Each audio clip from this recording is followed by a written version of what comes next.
For the UK, still there is a lot of work to be done to strengthen the rule of law in Kosovo, essentially for two reasons. First, there is still a lot to be done to strengthen the rule of law institutions, above all the courts in Kosovo.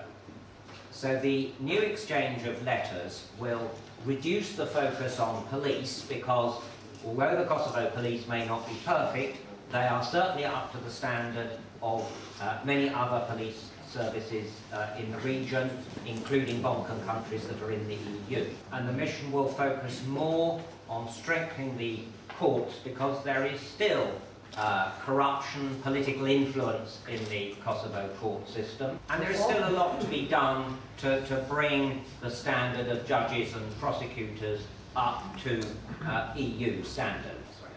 The other reason for continuing EU-LEX for another 2 years is to support the processes that had come out of the dialogue and the agreement between Kosovo and Serbia. And that includes the integration of former Ministry of Internal Affairs of Serbia, MUP officers, into the Kosovo police, and the new structure of courts which has only just been agreed for the 7 municipalities in the north, the 4 Serb majority municipalities. The other side of this exchange of letters is perhaps much more controversial and is about this court to deal with the Marti allegations of organ trafficking during the war. And the reason for this special court is that, and the other point about the special court I should say, is that this will be staffed entirely by, it'll be a Kosovo court working under Kosovo law, but with international prosecutors and international judges. And the reason we believe it's necessary to have this court is because the Dick Marty allegations, whether you think they have any credibility or not, were approved by the Parliamentary Assembly of the Council of Europe. And this has to have international credibility, and that's why we need to have this leg sitting in the Netherlands to hear the protected witnesses, to deal with the imprisonment of anyone who is charged. Now, if you read the media, or some bits of the media anyway, you would get the impression that this was an international tribunal to try the KLA War of Liberation. And that is not what it's about at all. It is to try any cases that may arise from the report of the special prosecutor into the Marti allegations. We don't know whether there will be any yet, but any cases are about individual responsibility, not collective responsibility of the KLA.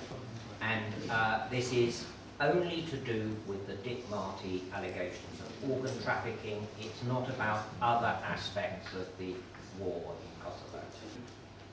And if Kosovo wants to join the EU, then it has to be able to run proper, credible, free and fair elections. That is the #1 priority. And suddenly, at the very last minute, Parliament has passed on the first reading a very weak and bad proposed parliamentary reform. The main result of this reform would be to exclude a whole lot of people from the franchise, from voting.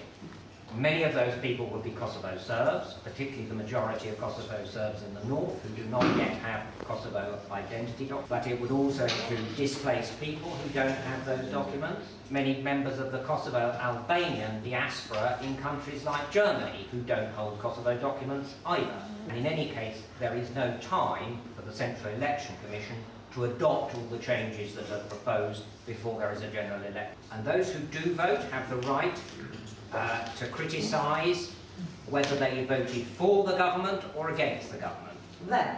But that's why you do have the opportunity to, as I say, to participate, I suppose, in the youth wings of the political parties. But there are lots of non-governmental organisations here lobbying on issues like environment, for example. Getting engaged in politics, that's how you make a difference in the long run, which is one way of trying to engage people who are interested in politics but don't feel that there's space for them as yet.